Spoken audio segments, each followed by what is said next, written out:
We today time for Tell Me a Story, and we're reading Esperanza Rising. And what's happened up to this point is that the talking about striking, and Miguel has seen this opportunity for him to get a job working on the railroad, which is what he really wants to do. He really likes trains. And so he was lucky enough to be able to get at least a temporary job because of the strikes that have been going on. There are openings, and he's hoping that eventually they will be able to keep him on, or want to keep him on, when he demonstrates that he's a good worker. And Esperanza has noticed that Miguel's face lights up similar to what her papa's had when he would talk about the land. She watched Miguel's animated face, thinking that alas, his dream was coming true. So now the next chapter is Los Asparagus. Marta was right. The strikers were more organized than ever. They handed out flyers in front of every store. They painted the sides of old barns with their slogans and held big meetings at the farm. For those who continued to work, there were still jobs, but Esperanza could hear the tightness and worry in her neighbors' voices. She worried too about what would happen if she didn't have a job. Asparagus would be a long season, sometimes up to 10 weeks, but it had to be picked before the high temperatures touched the valley in June. The strikers knew that if they could slow down the workers, it would affect the growers. So when the tender stalks were ready, the strikers were ready too. Esperanza got on the flatbed truck with Hortensia and Josefina for the first day of packing. The company had sent a man with a gun to ride on the truck with them for protection, they said, but the gun frightened Esperanza.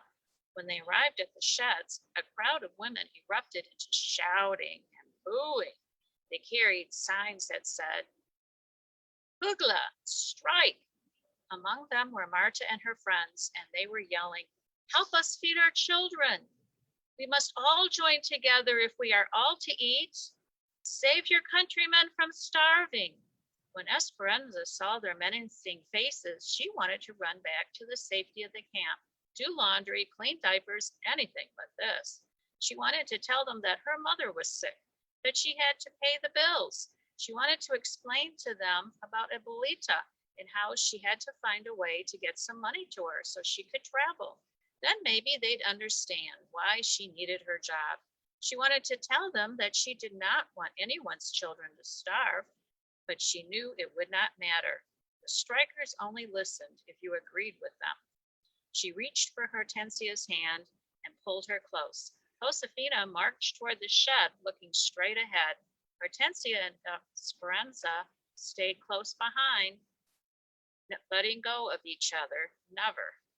One of the women from their camp called out, "We make less money packing asparagus than you do when you pick cotton. Leave us alone. Our children are hungry too."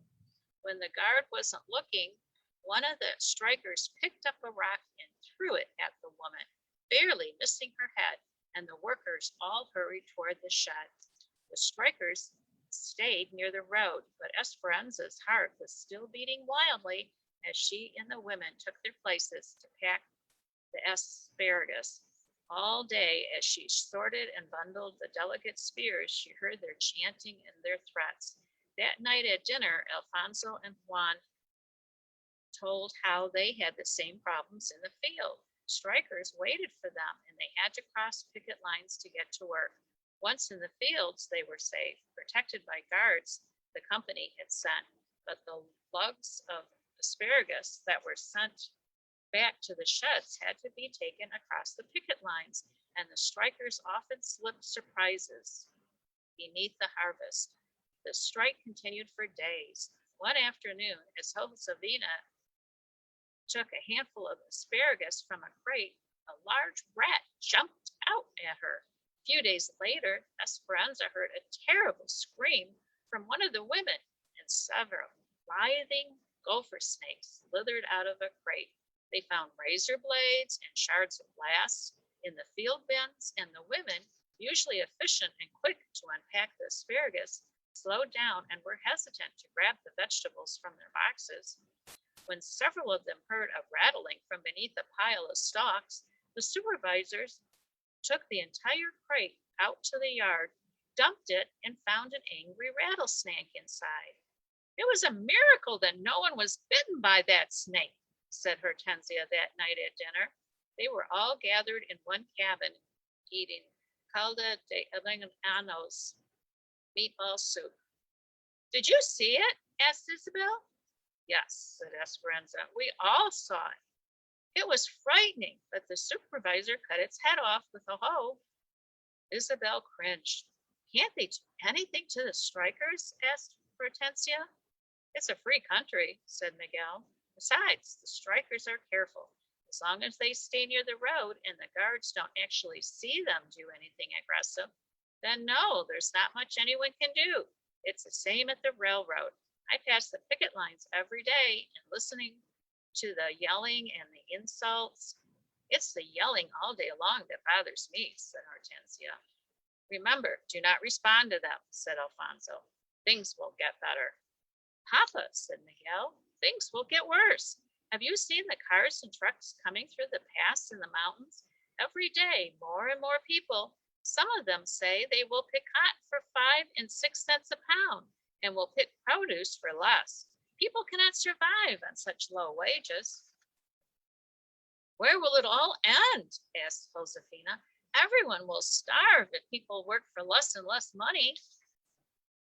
That is the striker's point, said Esperanza. No one said anything.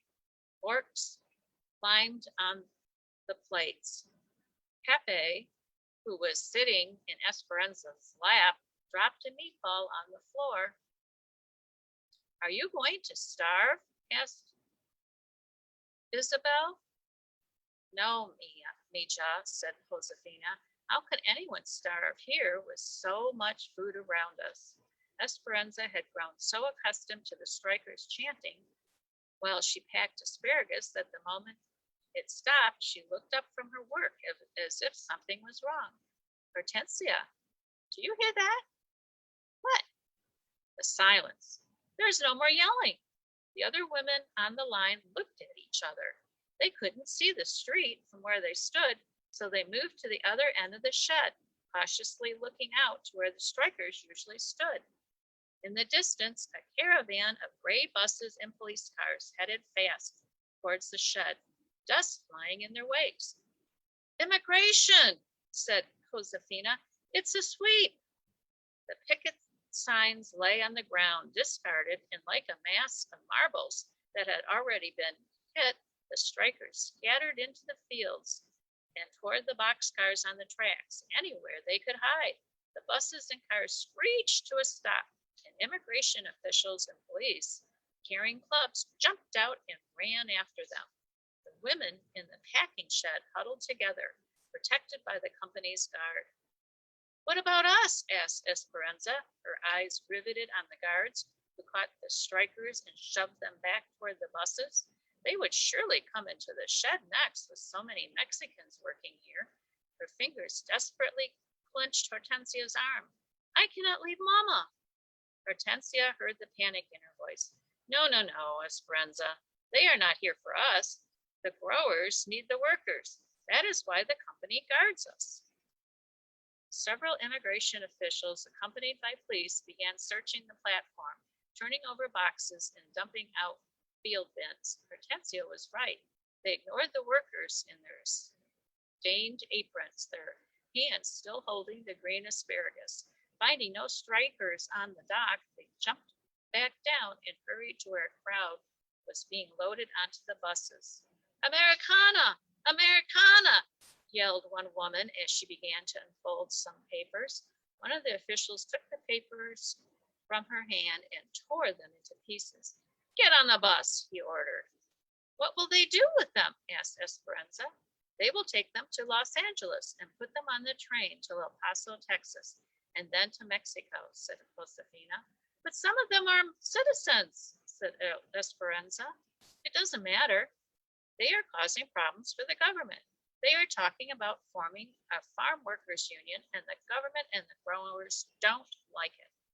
What about their families? How will they know? Word gets out. It is sad.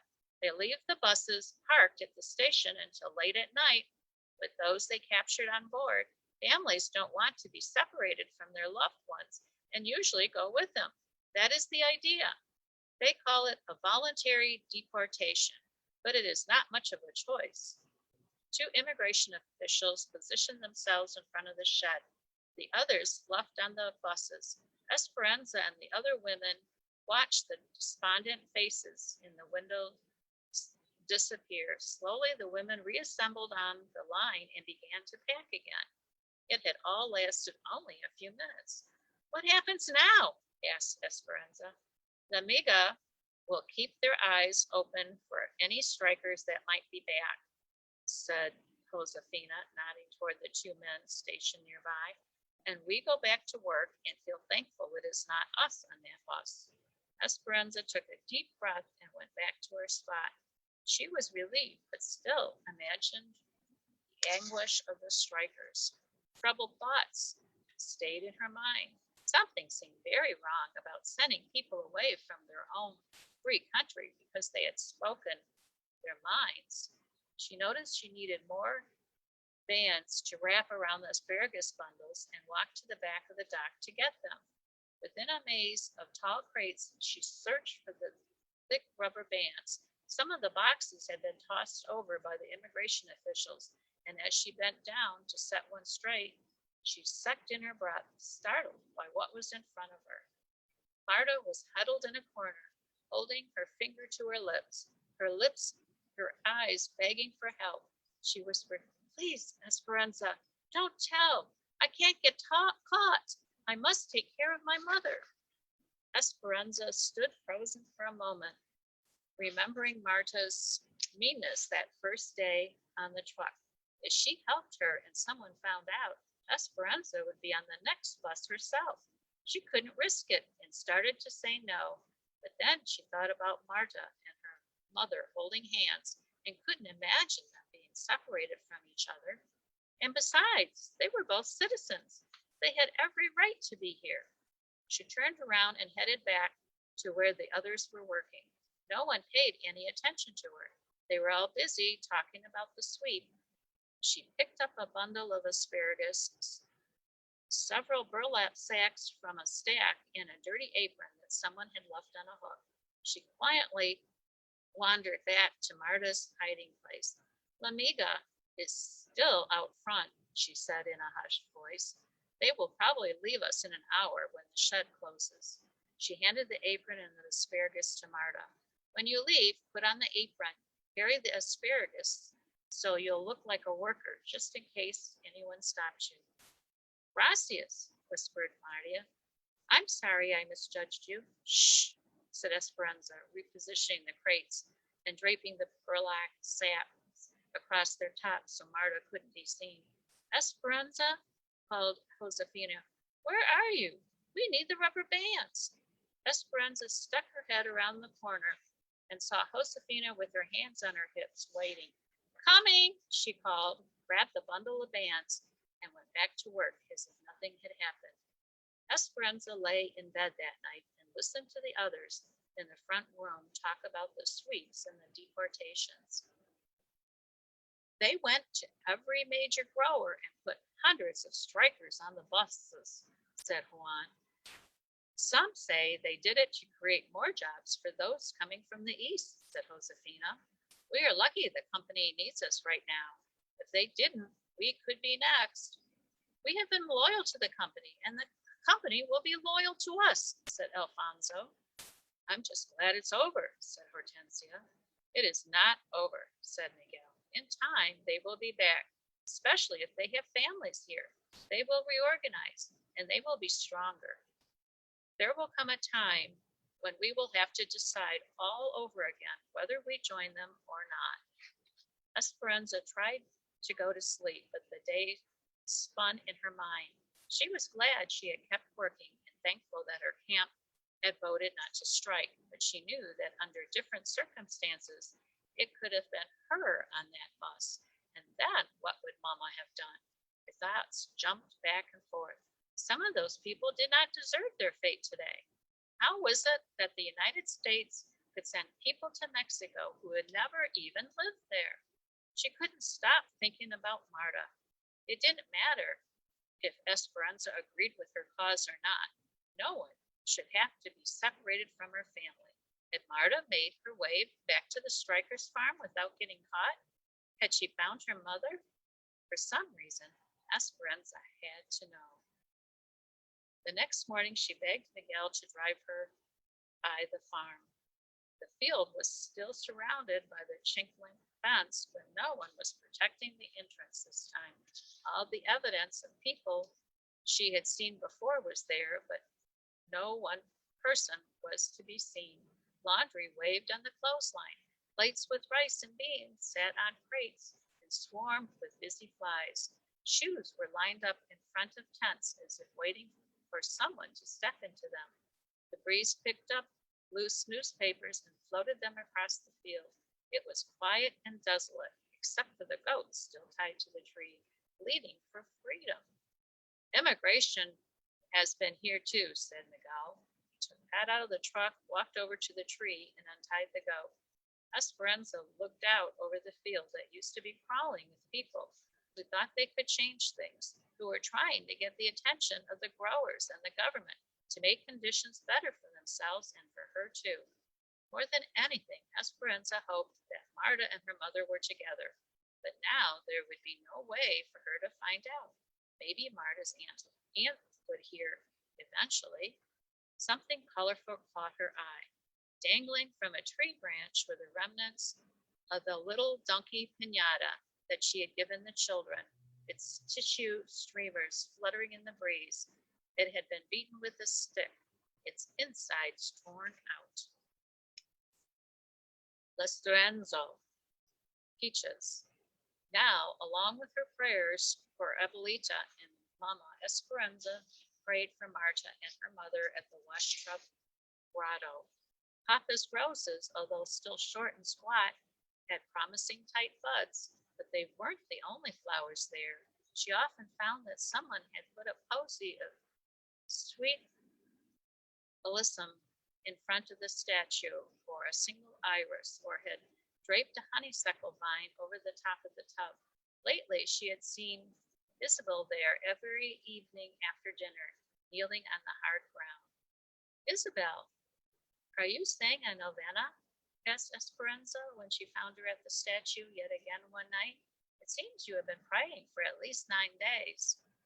Isabel got up from her dedication and looked up at Esperanza. I might be Queen of the May. In 2 weeks, on May Day, there is a festival at my school and a dance around a pole with colored ribbons. The teacher will choose the best girl student in the 3rd grade to be queen, and right now I'm the only one who has straight A's. Then it might be you, said Esperanza. My friends told me that it is usually one of the English speakers that is chosen, the ones who wear nice dresses, so I'm going to pray every day. Esperanza thought about all the beautiful dresses she had outgrown in Mexico. How she wished she could have passed them on to Isabel. Esperanza began to worry that she would be disappointed. Well, even if you are not the queen, you will still be a beautiful dancer, right? Oh, but Esperanza, I want so much to be the queen. I want to be the reina like you, she laughed. But regardless, you will always be our queen. Esperanza left her there, devoutly praying, and went into the cabin. Has a Mexican girl ever been chosen Queen of the May? She asked Josefina. Josefina's face took on a disappointed look, and she silently shook her head no. I have asked, They always find a way to choose a blonde, blue-eyed queen. That's not right, said Esperanza, especially if it is based on grades. There's always a reason. That it is the way it is, said Josefina. Melina told me that last year the Japanese girl had the best marks in the third grade, and still they did not choose her. Then what is the point of basing it on marks? Asked Esperanza, knowing there was no answer to her question. Her heart already ached for Isabel. A week later, Esperanza put yet another bundle of asparagus on the table after work. The tall and feathery asparagus plants seemed to be as unrelenting as Isabel's desire to be queen.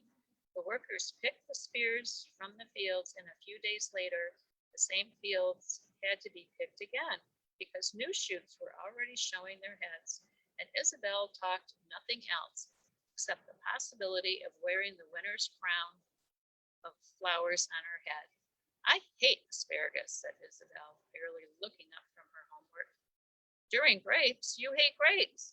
During potatoes, you hate potatoes. And during asparagus, you hate asparagus. I suppose that during peaches, you will hate peaches. Isabel laughed. No, I love peaches. Hortensia stirred a pot of beans, and Esperanza took off the stained apron she wore in the sheds and put on another. She began measuring the flour to make tortillas. In a few minutes, she was patting the fresh dough that left her hands looking as if she wore white gloves. My teacher will choose the Queen of the May this week, said Isabel. Her entire body wiggled with excitement. Yes, you have told us, said Esperanza, teasing her. Do you have anything new to tell us? They are making a new camp for people from Oklahoma, said Isabel. Esperanza looked at Hortensia. Is that true? Hortensia nodded. They announced it at the camp meeting.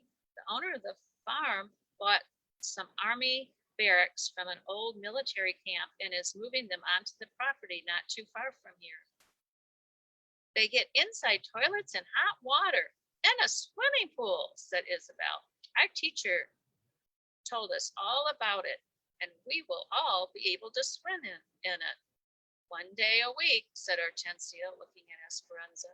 The Mexicans can only swim on Friday afternoons before they clean the pool on Saturday mornings. Esperanza pounded the dough a little too hard. Do they think we are dirtier than the others? Hortensia did not answer, but turned to the stove to cook her tortilla on the flat black pommel over the flame. She looked at Esperanza and held her fingers to her mouth, signaling her not to discuss too much in front of Isabel. Miguel walked in, kissed his mother, then picked up a plate and a fresh tortilla and went to the pot of beans. His clothes were covered in mud that had turned gray. How do you get so dirty? Asked Hortensia. Miguel sat down at the table. A group of men showed up from Oklahoma. They said they would work for half the money, and the railroad hired all of them. He looked into his plate and shook his head. Some of them have never even worked on a motor before. My boss said that he didn't need me, that they were going to train the new men. He said I could dig ditches or lay tracks if I wanted. Esperanza stared at him, her floured hands in midair. What did you do? Can you not tell from my clothes? I dug ditches. His voice was sharp, but he continued eating as if nothing were wrong. Miguel, how could you agree to such a thing? Asked Esperanza. Miguel raised his voice. What would you have me do instead? I could have walked out, but I would have no pay for today. Those men from Oklahoma have families too. We must all work at something or we will all starve. A temper Esperanza did not recognize rage to the surface. Then, like the irrigation pipes in the fields, when the water is first turned on, her anger burst forth. Why didn't your boss tell the others to dig the ditches? She looked at the dough she was holding in her hand and threw it at the wall. It stuck for a second and then slowly slid down the wall, leaving a darkened trail. Isabel's serious eyes darted from Miguel to Esperanza to Hortensia. Are we going to starve? No, they all answered at the same time. Esperanza's eyes were on fire. She stamped out of the cabin, slamming the door, and walked past the mulberry and the china berry trees to the vineyard. She hurried down a row, then cut over to another. Esperanza! She heard Miguel's voice in the distance, but she didn't answer. When she got to the end of one row, she moved up to another. Anza! She could hear him running down the rows, catching up with her. She kept her eyes on the tamarisk trees in the far distance and walked faster. Miguel eventually caught her arm and pulled her around. What is the matter with you? Is this the better life that you left Mexico for? Is it? Nothing is right here. Isabel will certainly not be queen, no matter how badly she wants to be, because she is Mexican. You cannot work on engines because you are Mexican.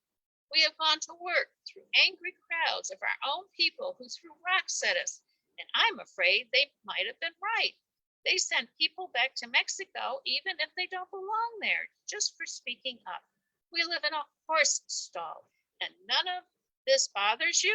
Have you heard that they are building a new camp for Okies with a swimming pool? The Mexicans can only swim in it on the afternoon before they clean it. Have you heard they will be given inside toilets and hot water? Why is that, Miguel? Is it because they are the fairest in the land? Tell me, is this life really better than being a servant in Mexico? Miguel looked out over the grapes where the sun set low in the horizon, casting long shadows on the vineyard. He turned back to her. In Mexico, I was a second-class citizen. I stood on the other side of the river, remember? And I would have stayed that way my entire life. At least here, I have a chance, however small, to become more than what I was. You obviously can never understand this because you have never lived without hope. She clenched her fists and closed her eyes tight in frustration. Miguel, do you not understand? You are still a second-class citizen because you act like one, letting them take advantage of you like that. Why don't you go to your boss and confront him? Why don't you speak up for yourself and your talents? You are beginning to sound like the strikers, Esperanza, said Miguel coldly. There is more than one way to get what you want in this country. Maybe I must be more determined than others to succeed, but I know that it will happen. Aguante tenisa y fuente illuminano. The words stopped her as if someone had slapped her face. Papa's words. Wait a little while and the fruit will fall into your hand. But she was tired of waiting. She was tired of Mama being sick and Abuelita being far away and Papa being dead. As she thought about Papa, tears sprang from her eyes and she suddenly felt weary, as if she had been clinging to a rope but didn't have the strength to hold on any longer. She sobbed with her eyes closed and imagined she was falling with the wind whooshing past her and nothing but darkness below. Anza. Could I fall all the way back to Mexico if I never opened my eyes again?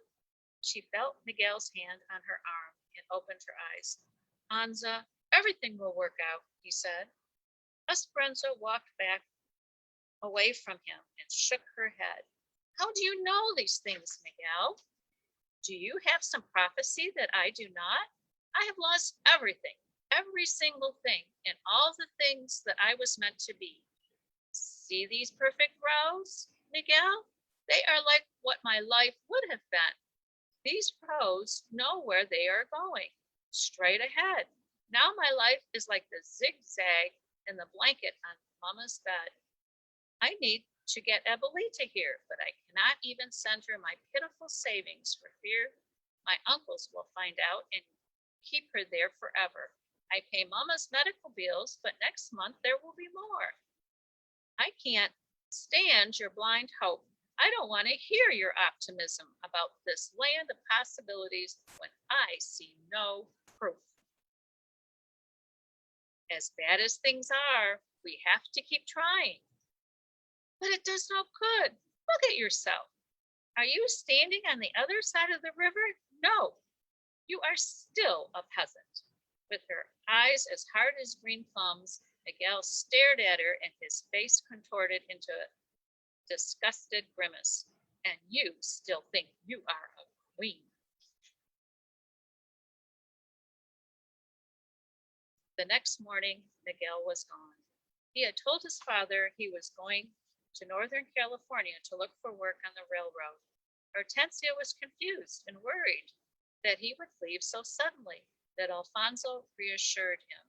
He's determined, and he is 17 now. He can take care of himself. Esperanza was too ashamed to tell anyone what was said in the vineyard, and she secretly knew Miguel's leaving was her fault.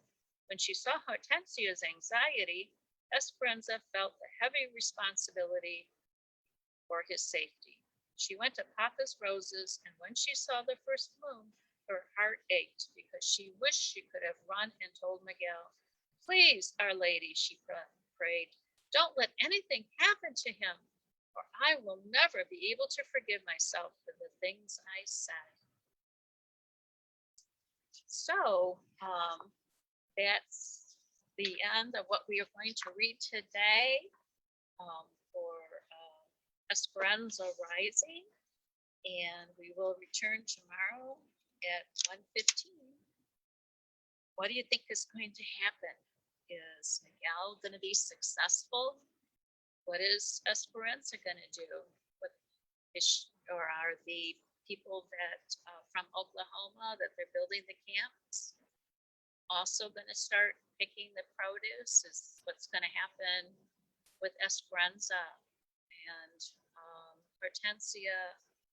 If they're making, if the Oklahomans make half of the money that they would normally make, will they join the strike, or will they find someplace else to work if they're no longer needed at that farm?